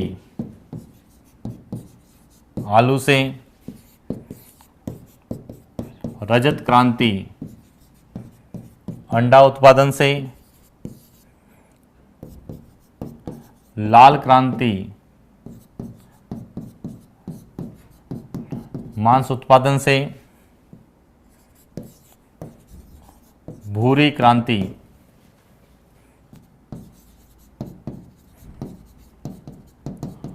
खाद्य प्रसंस्करण से। सुनहरी क्रांति, इसका संबंध था सब्जी और फल से। बादामी क्रांति की बात करें तो मसाला उत्पादन से। इंद्रधनुषी यदि हम क्रांति की बात करें तो इसका संबंध था कृषि एवं कृषि संबंधी उत्पादन को बढ़ाना एवं समस्त क्रांतियों पर नियंत्रण। इस तरह से यह कुछ क्रांतियां जो है कृषि और कृषि के संबंध में थी। तो हम लोगों से ये प्रश्न पूछा जा सकता है और एक क्रांति का प्रश्न हर एग्जाम में पूछा जा रहा है, सेकंड ग्रेड में कई बार पूछे भी गए। तो और भी कुछ है, उन क्रांतियों की भी मैं बात करूंगा कि इसके संबंध में आप इसका स्क्रीनशॉट ले लीजिए।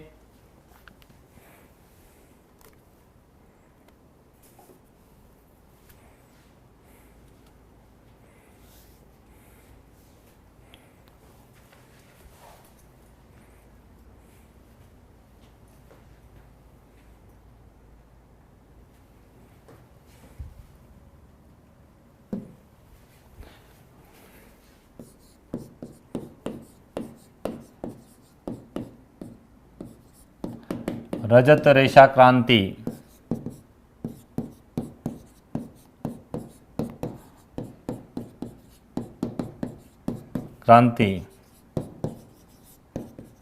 काली क्रांति। रजत रेशा क्रांति का संबंध है कपास से। सुनहरा रेशा का है जूट से। कृषि उत्पाद में बात करें तो ये अफीम के लिए और पेट्रोलियम पदार्थ दोनों के लिए हुई थी काली क्रांति, अफीम उत्पादन के लिए और पेट्रोलियम पदार्थों के संबंध में।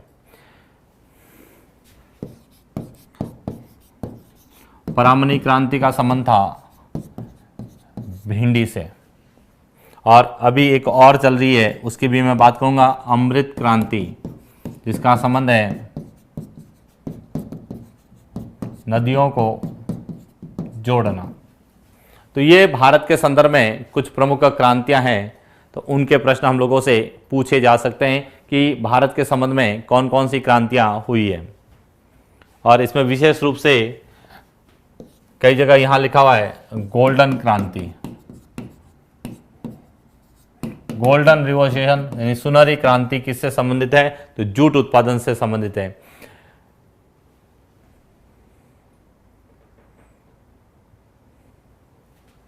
तो ये था पूरा नदियों को जोड़ने के संबंध में थी अमृत क्रांति। तो ये हमारे भारत में कुछ क्रांतियां हुई है। प्रोटीन क्रांति दलहन से संबंधित है, सही है, क्योंकि दलहन में सबसे ज़्यादा प्रोटीन होता है और दलहन को उत्पादन को बढ़ावा देंगे तो प्रोटीन का जो है उत्पादन बढ़ेगा। तो कहीं इसमें कमेंट्स करना है कि साहब प्रोटीन क्रांति दलहन से संबंधित है, सही है कि दलहन में सबसे ज़्यादा प्रोटीन होता है।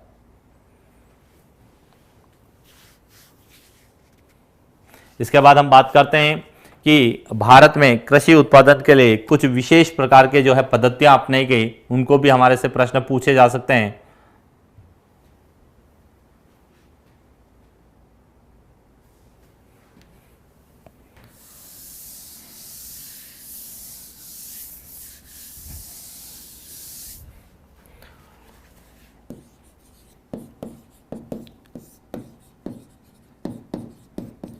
हालांकि कृषि पद्धतियों को लेकर प्रश्न संभावना रहती है कि कुछ विशेष प्रकार की कृषि पद्धतियां अपनाई गई है, उनकी मैं बात करूंगा।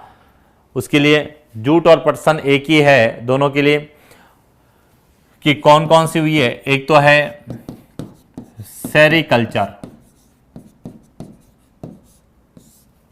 दूसरी है विटीकल्चर, तीसरी है एपीकल्चर,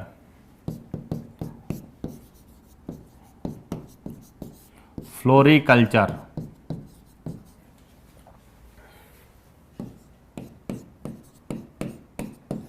हॉर्टिकल्चर, वर्मी कल्चर। ये इस तरह से, जैसे सेरीकल्चर का मतलब है रेशम उत्पादन से, विटी अंगूर से, मधुमक्खी पालन, फ्लोरिकल्चर फूलों से, फूलों की खेती, हॉर्टिकल्चर सब्जी और फल उत्पादन, वर्मी कल्चर केचुए से। तो ये कुछ कल्चर है। लेकिन हमारे राजस्थान की बात करें तो मैं इसको राजस्थान में इसलिए लाना चाहूंगा क्योंकि राजस्थान में इसके संबंध में एक बहुत बड़ा कार्यक्रम सुना है, जिसका प्रश्न पूछा था, टसर कार्यक्रम, सेकंड ग्रेड 2013 में पूछा गया था कि टसर कार्यक्रम का संबंध राजस्थान के कौन कौन से जिलों से है। तो देखिए टसर कार्यक्रम क्या था और यह इसका संबंध किससे था, तो मैं इसकी बात करूंगा कि सेरीकल्चर है जो कि रेशम उत्पादन से संबंधित है। और रेशम जो है भारत में सबसे ज्यादा होता है कर्नाटक में, क्योंकि रेशम जो है सातूत के जो है बेल है उस पर जो है रेशम का कीड़ा पाया जाता है, और जो एक वन आधारित उद्योग है, रेशम उद्योग एक वन आधारित उद्योग है जो रेशम के शहतूत के जो है बेल पे पाया जाता है। और भारत में सबसे ज्यादा जो होता है वो कर्नाटका में होता है। बात करें भारत में तो रेशम की 4 किस्में हैं। एक तो है मलबरी, 3 किस्में हैं, मलबरी किस्म, एक है टसर और तीसरी है मूंगा। रेशम की 3 किस्में भारत में पाई जाती है, मलबरी, टसर और मूंगा। इसमें सबसे अच्छी किस्म मानी जाती है मलबरी, सर्वश्रेष्ठ किस्म है मलबरी, और दूसरी है टसर। और टसर जिस से, तो टसर का जो है शहतूत के साथ साथ यह अर्जुन के वृक्ष पर भी पाया जाता है। और इसीलिए राजस्थान में एक रेशम उत्पादन को बढ़ावा देने के लिए एक कार्यक्रम चलाया गया जिसको कहा गया टसर कार्यक्रम। तो आपसे पूछा जा सकता है टसर कार्यक्रम का संबंध किससे है, तो रेशम उत्पादन को बढ़ावा देना। और इसमें राजस्थान के 3 जिले शामिल है, कोटा, उदयपुर और बांसवाड़ा। तो कहीं न कहीं हमारा प्रश्न यह है, टसर कार्यक्रम को लेकर पूछा जा सकता है, या रेशम की किस्म कौन कौन सी पाई जाती है और राजस्थान में कौन सी पाई जाती है, उसको लेकर भी हमारा प्रश्न जो है। तो भारत में जो है तीनों पाई जाती है, मलबरी, टसर और मूंगा। उसमें सबसे अच्छी किस्म है मलबरी, और राजस्थान में जो पाई जाती है वह है टसर किस्म पाई जाती है रेशम की, जिसको टसर, और इसीलिए टसर क्रांति इसका नाम दिया गया कि टसर क्रांति का संबंध किससे, या टसर कार्यक्रम का संबंध किससे है। यहां एक और मेरे पास शब्द आ गया जिसको कहा गया धूसर क्रांति, मैं उसकी भी बात कर देता हूं। धूसर क्रांति यदि आप लोगों से पूछी जाए तो धूसर क्रांति का संबंध है सीमेंट से, सीमेंट उत्पादन से संबंधित है धूसर क्रांति, क्योंकि वर्तमान में भारत, राजस्थान पूरे भारत में सीमेंट उत्पादन में सबसे पहला राज्य है। तो कहीं न कहीं हमारा प्रश्न बन सकता है कि धूसर क्रांति का संबंध किससे है, तो सीमेंट से है। तो ये भी एक क्रांति के संदर्भ में आप लोगों को पता होना चाहिए। इसके बाद हम बात करते हैं अगला कि और कौन कौन सी, ये तो थी पद्धतियां। विटीकल्चर है वह अंगूर से संबंधित है, अंगूर के उत्पादन को लेके। एपीकल्चर है मधुमक्खी, फ्लोरिकल्चर है। लेकिन राजस्थान में, भारत में देखा जाए तो इनका बहुत ज्यादा महत्व है, लेकिन राजस्थान में इनका महत्व कम है क्योंकि राजस्थान में बहुत कम है। इसीलिए सेरीकल्चर को लेकर हमारा प्रश्न बन सकता है। हो सकता है 4 जो है लिख के उनमें सुमिलित करने में भी प्रश्न पूछे जा सकते हैं। तो ये था हमारा पूरा कि कौन कौन सी राजस्थान भारत में कृषि पद्धतियां अपनाई गई है। और अब एक और टॉपिक जो इससे संबंध में मैं उसकी बात करूंगा कि भारत में कृषि और कृषि उत्पादकों को बढ़ावा देने के लिए विभिन्न प्रकार की संस्थाओं की स्थापना की गई है। विभिन्न प्रकार की जो है संस्थाओं की स्थापना की गई, उन संस्थाओं को लेकर हमारा प्रश्न बन सकता है। ब्लैक क्रांति का संबंध 2 से अफीम उत्पादन से भी है और पेट्रोलियम पदार्थों के उत्पादन से भी है। कौन कौन सी संस्थाओं की स्थापना भारत के किस किस राज्य क्षेत्र में की गई है, वहां से भी हमारा एक प्रश्न पूछा जा सकता है, तो मैं उसकी भी बात करूंगा कि कौन कौन से प्रश्न पूछे जाते हैं। इसका आप स्क्रीनशॉट ले लीजिए।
भारत के प्रमुख कृषि संबंधी संस्थान, कौन कौन से संस्थाओं की स्थापना की गई, मैं एक एक बात कहूंगा। सबसे पहला आता है कि केंद्रीय कृषि अनुसंधान संस्थान की स्थापना कहां की गई, या पूछा जा सकता है कि केंद्रीय कृषि अनुसंधान संस्थान कहां है। तो देखिए, केंद्रीय कृषि अनुसंधान संस्थान की बात करें तो केंद्रीय कृषि अनुसंधान संस्थान है केंद्रीय कृषि अनुसंधान संस्थान, पोर्ट ब्लेयर, अंडमान निकोबार। ये हमने जब द्वीपीय समूह पढ़ा था उस समय की गई कि केंद्रीय कृषि अनुसंधान संस्थान है वो पोर्ट ब्लेयर, अंडमान निकोबार में है। दूसरा हम बात करते हैं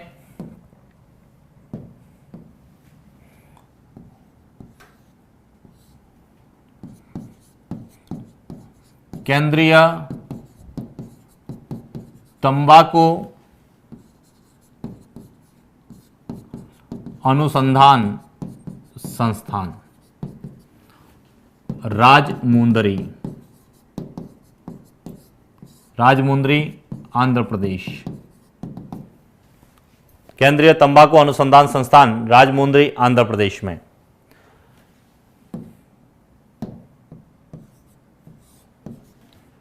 केंद्रीय कॉफी अनुसंधान संस्थान, कुर्ग, कर्नाटक। और इसका प्रश्न सेकंड ग्रेड में पूछा भी गया था कि निम्न में से कौन सी कॉफी की किस्म है। तो देखिए, कॉफी की भारत में 3 किस्में हैं, अरेबिका, लाइरेबिका और रोबिस्टा। तो कहीं न कहीं हमारा प्रश्न यहां से कॉफी की किस्म को लेकर पूछा जा सकता है कि कॉफी की कौन कौन सी किस्म है, या निम्न में से कौन सी कॉफी की किस्म है। तो उसमें है अरेबिका, लाइरेबिका और रोबिस्टा।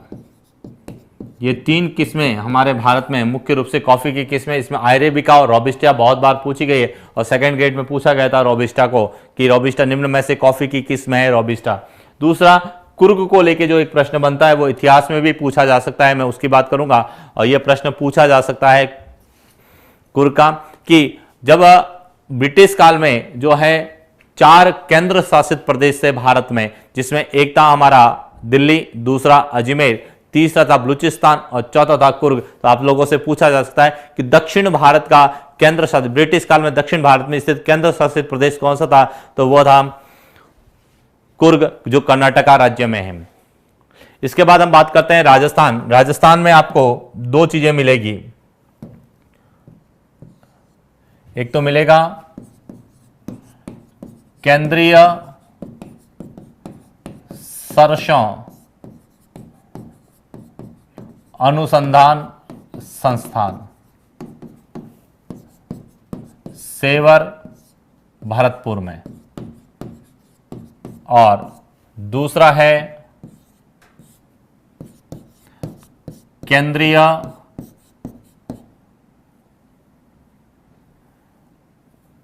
मसाला अनुसंधान संस्थान, जिसमें लिखा हुआ है कई जगह बीजीय मसाला अनुसंधान संस्थान तबीजी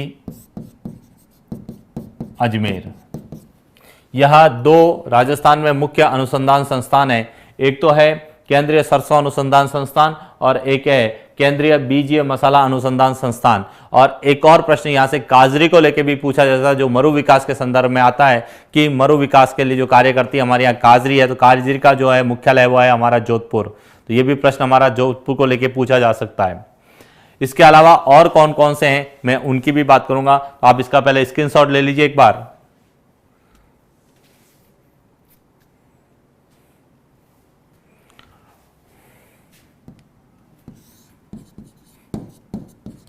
केंद्रीय जूट अनुसंधान संस्थान, केंद्रीय जूट अनुसंधान संस्थान है कोलकाता। और यहां से प्रश्न आता है कि भारत में सबसे ज्यादा जो है जूट का उत्पादन करने वाला राज्य कौन सा, इसकी चर्चा हम लोग शायद पहले कर चुके हैं, वह है कोलकाता। भारत में सबसे ज्यादा जूट का उत्पादन या पटसन का जो उत्पादन है वो कोलकाता यानी पश्चिम बंगाल में होता है। और यदि देश पूछा जाए तो हम बांग्लादेश की बात करते हैं, इसकी बात हम लोग पहले कर चुके हैं। इसके बाद एक और बात करेंगे, केंद्रीय चीनी अनुसंधान संस्थान, यह है कानपुर में। और यहां से एक प्रश्न आता है कि भारत में सबसे ज्यादा जो गन्ना उत्पादन कहां होता है, तो भारत में जो है सबसे ज्यादा गन्ना उत्पादन होता है वह होता है हमारे जो है उत्तर प्रदेश में, जबकि सबसे ज्यादा चीनी का जो उत्पादन होता है वो होता है महाराष्ट्र में। अंतर दोनों में जो है वह है कि जो है गन्ना उष्ण कटिबंधीय जलवायु का पौधा है, और उष्ण कटिबंधीय जलवायु उत्तर प्रदेश की अपेक्षा जो है महाराष्ट्र में ज्यादा होती है, इसलिए महाराष्ट्र में गन्ने का अच्छी क्वालिटी वैरायटी अच्छी मिलती है, इसलिए वहाँ चीनी का ज़्यादा उत्पादन महाराष्ट्र में होता है, जबकि सबसे ज़्यादा गन्ने का उत्पादन होता है वह होता है उत्तर प्रदेश में। और चीनी जो है अनुसंधान संस्थान की स्थापना कानपुर में की गई है। इसके अलावा एक और हमें जो है मिलता है, मैं उसकी भी बात करूँगा, वह है भारतीय दलहन अनुसंधान संस्थान।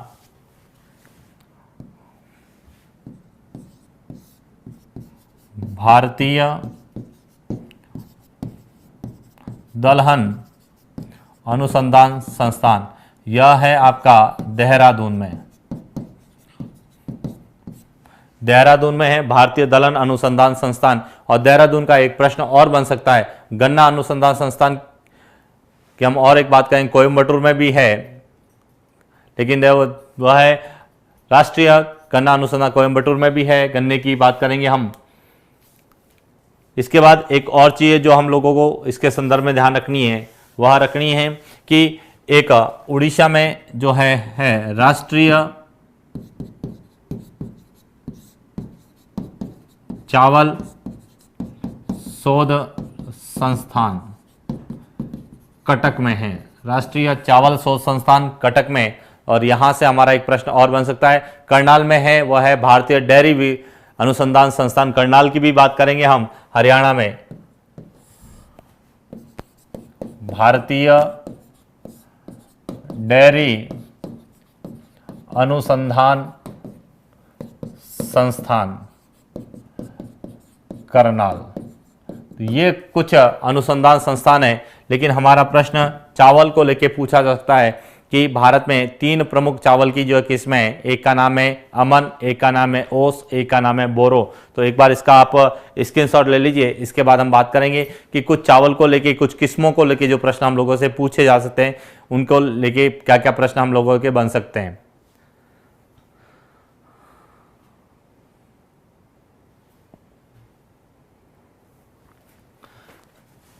चावल के संदर्भ में हमें जो करना है, एक तो अमन, एक ओस और एक बोरो।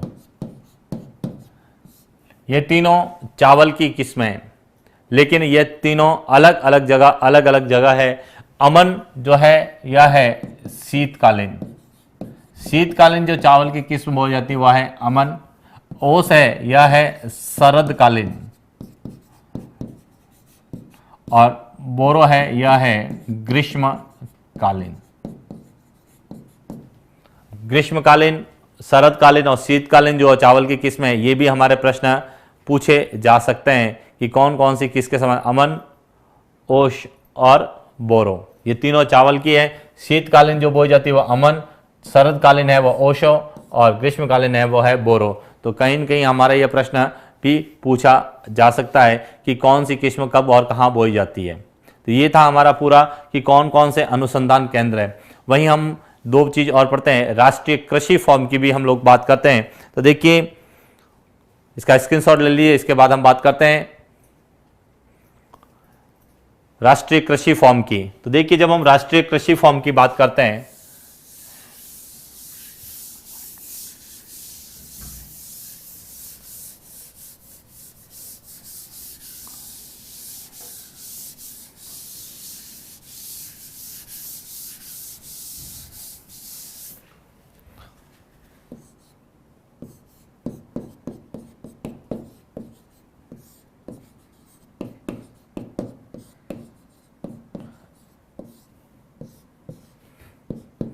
पहला राष्ट्रीय कृषि फॉर्म की स्थापना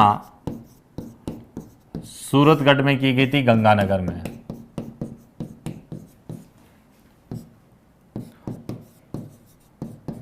पंद्रह अगस्त 1956 में रूस के सहयोग से। तो कहीं न कहीं सूरतगढ़ को लेके और रूस के साथ भारत के वर्तमान संबंधों को लेके प्रश्न पूछा जा सकता है। दूसरी हम बात करते हैं कि जैतसर, यह भी गंगानगर में है। और तीसरा है, उसकी स्थापना दुर्गापुरा में की गई है, लेकिन इसका जो है संबंध है वह वांता कोटा से भी है। तीसरा है दुर्गापुरा जयपुर में। 3 कृषि वन, और इसकी एक शाखा वांता जो है कोटा में भी हम लोग कई बार पढ़ते हैं। केंद्रीय वन अनुसंधान संस्थान देहरादून में, यह सही है आपका। और केंद्रीय वनस्पति अनुसंधान संस्थान है वह है, लेकिन वो कृषि और वन और वनस्पति के संदर्भ में है, लेकिन मैं उनको भी मैं नोट करवा देता हूं कि केंद्रीय वन अनुसंधान संस्थान यह देहरादून में है, और केंद्रीय वनस्पति अनुसंधान संस्थान यह लखनऊ में। ये इसलिए क्योंकि केंद्रीय वन अनुसंधान संस्थान द्वारा 2017 भारतीय वन रिपोर्ट जारी की गई।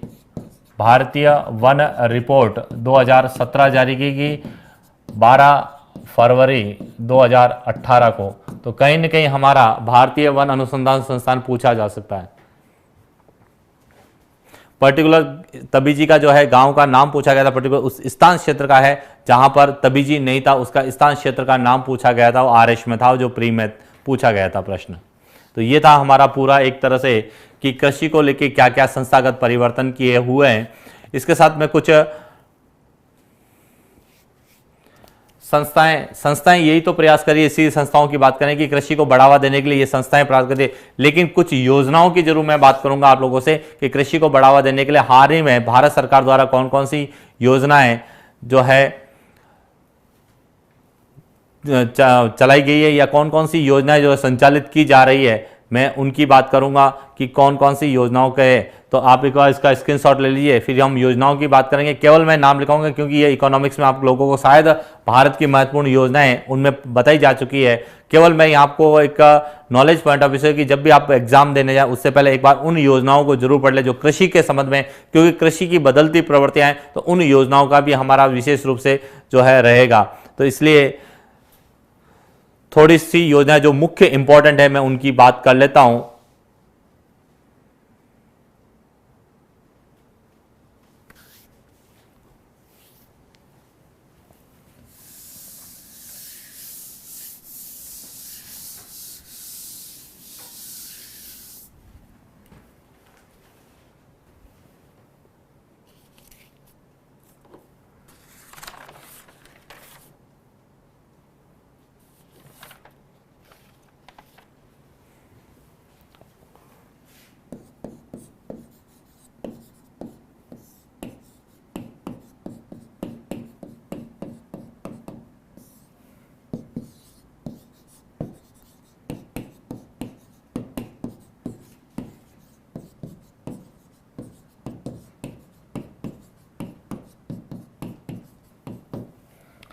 पहली है प्रधानमंत्री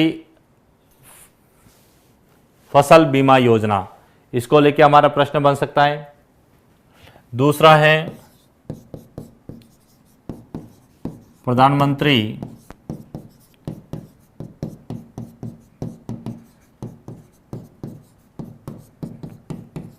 कृषि सिंचाई योजना, इसको लेके हमारा प्रश्न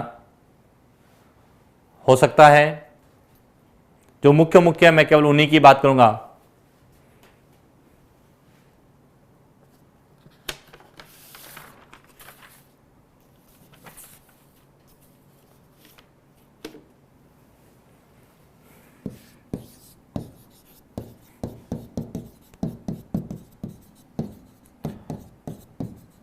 मृदा स्वास्थ्य कार्ड योजना,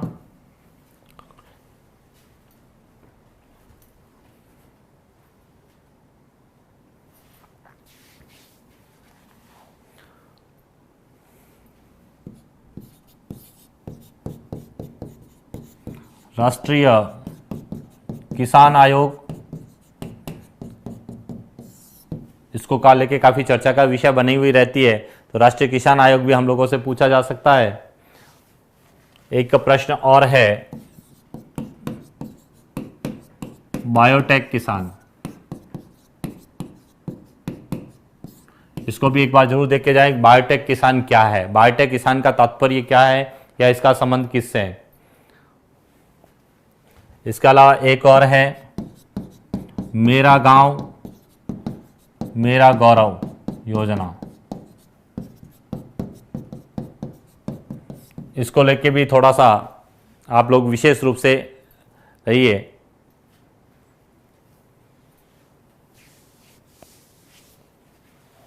और एक और है नवीन यूरिया नीति,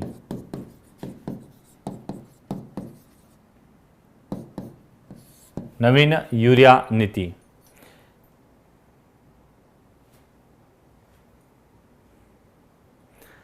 ये सब आप लोगों को जो है इकोनॉमिक्स में जो योजना है उसमें सब बताई गई कि यह शुरू कब हुई थी। लेकिन मैं एक चीज और बताता हूं कि किसान कॉल सेंटर को, सॉरी, राष्ट्रीय किसान आयोग को लेकर हमारा प्रश्न बन सकता है। इसकी शुरुआत हुई थी 2004 में और इसके पहले अध्यक्ष थे सोमपाल और इसके वर्तमान अध्यक्ष है MS स्वामीनाथन। इसलिए हमारा जो है, और MS स्वामीनाथन को हाल ही में पुरस्कृत किया गया है, तो कहीं ना कहीं हमारा प्रश्न बन सकता है कि जो राष्ट्रीय किसान आयोग बना उसके पहले अध्यक्ष कौन थे।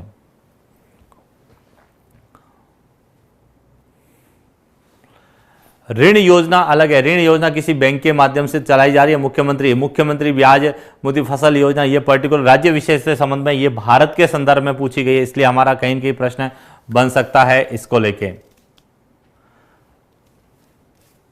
तो ये पूरा हमारा था, एक योजनाओं को लेके प्रश्न था। एक दो किस्म जरूर पढ़ के जाना। एक प्रश्न पूछा है, ये तो BT कॉटन के लिए गोल्डन राइस जो हम लोगों से पूछा जाता है। मैं कुछ प्रश्नों की बात करूंगा कि कृषि के संबंध में क्या क्या प्रश्न हम लोगों से पूछा जा सकता है। तो मैं किसान कॉल सेंटर है, किसान channel, that is technology, that is part of the science, not part of geography. किसान कॉल सेंटर है, किसान चैनल से है, वो सब है, लेकिन किसानों के लिए, किसानों के आर्थिक और सामाजिक दृष्टि उत्थान के लिए जो योजना चलेगी वो ज्योग्राफी से संबंधित है। हालांकि डीडी किसान है, कई तरह के चैनल चलते हैं, वो ज्ञान जो आपके कह सकते हैं ना, एक टेक्नोलॉजी पार्ट्स में है, न कि जो है ज्योग्राफी पार्ट्स में है। तो यहां हम केवल उन्हीं की बात करें जो ज्योग्राफी से संबंधित है। बायोटेक किसान के बारे में मैं बता देता हूं कि बायोटेक किसान क्या है। तो देखिए, बायोटेक किसान की हम बात करते हैं, जो हमारा जैव प्रौद्योगिकी संस्थान है, भारतीय जैव प्रौद्योगिकी संस्थान, वह किसानों को खेतों में तकनीकी के माध्यम से, कृषकों को खेतों में तकनीकी के माध्यम से जो है सुविधाएं उपलब्ध करवाना, नहीं तकनीकी सुविधा उपलब्ध, कृषि की तकनीकी सुविधा उपलब्ध करवाना, कि यह एक योजना है कि किसान को खेत में तकनीकी सुविधा कैसे किया जा सकता है। तो यहां से हमारा एक प्रश्न बनता है, एक प्रश्न आपको नाबार्ड से पूछा जा सकता है, तो नाबार्ड को भी एक बार जरूर पढ़ के जाइए। कृषि विकास बैंक है जो नाबार्ड, जिसकी स्थापना 1982 में की गई है। तो कहीं न कहीं नाबार्ड को लेकर हमारा प्रश्न एक पूछा जा सकता है कि कृषि की बदलती प्रवृत्तियों में नाबार्ड भी है, तो नाबार्ड को भी एक बार आप लोग जरूर देख के जाइए, कहीं न कहीं हमारे। तो ये था हमारा पूरा एक कृषि को लेके मुख्य, हालांकि यहाँ से एक या दो प्रश्न बनने की संभावना है। उसमें एक प्रश्न कृषि क्रांतियों से और संस्थाओं से पूछा जाता है, एक वर्तमान में जो योजनाएं जो है उनके बारे में पूछा जाता है। तो आप इनको एक बार जरूर, योजनाओं को जरूर देख लीजिए कि कौन कौन से प्रश्न हैं, क्योंकि ये इकोनॉमिक्स में जो है आपको बताई जा चुकी है, पहले भी कहीं जगह आप लोगों को मिलेगा। और ये था हमारा पूरा जो है एक भारत की ज्योग्राफी को लेके सरसरी नज़रों से जो है कह सकते हैं ना पूछा गया है। और ये कह सकते हैं सभी को मेरी ओर से, पहले तो ये बात बताऊंगा, सबको मेरी ओर से बेस्ट ऑफ लक है सेकंड ग्रेड एग्जाम्स के लिए, कि आप अपना कॉन्फिडेंस बनाए रखें। और ज़्यादा से ज़्यादा फर्स्ट पेपर की जब बात करें तो फर्स्ट पेपर में करंट को लेके थोड़ा सा ज़्यादा रहता है, तो करंट के आधार पर पिछले 6 महीनों में जो भी घटनाएं हुई, जो भी चर्चा का विषय बना हुआ है, जो भी स्थान जो चर्चित है, उन स्थानों के संबंध में हमारे सिलेबस में जो जो टॉपिक है उनको एक बार जरूर भी पढ़ के जाइए। एक के साथ एक ट्राइसेम और नेफेड जरूर है, ट्राइफेड और नेफेड जरूर पढ़ के जाइए। ट्राइफेड और नेफेड, इन दोनों को जरूर आप एक बार ट्राइफेड और नेफेड के बारे में जरूर पढ़ के जाना, कि इसके संबंध में भी कई प्रश्न आते हैं। दोनों ही कृषि के संबंध में, एक जनजातीय क्षेत्रों से है और एक जो है नेफेड है कृषि विपणन से संबंध में। तो ट्राइफेड और नेफेड को भी एक बार जरूर आप पढ़िए। सभी को थैंक्स, बेस्ट ऑफ लक। सभी को मेरी ओर से कह सकता हूं कि बेस्ट विशेष कि आप जो है ज़्यादा से ज़्यादा जो है अंक है, क्योंकि कंपटीशन में अंक नहीं लाना है, कितने लोगों को आप पीछे रख सकते हो। तो मेरा जहां तक है कि हमारे जो उत्कर्ष जो है यूट्यूब चैनल द्वारा जो आपको ये एक ऑनलाइन के माध्यम से शिक्षा की एक नई शुरुआत की गई है, तो कहीं न कहीं इसका फ़ायदा आप लोगों को मिलेगा। इन्हीं बेस्ट विशेष के साथ thank you very much, good night. Click on the subscribe button to subscribe to our channel. Press the bell icon on the YouTube app and never miss another update. Download Utkarsh Classes Jodhpur app from the Play Store for more PDF materials, online classroom programs and attractive combos.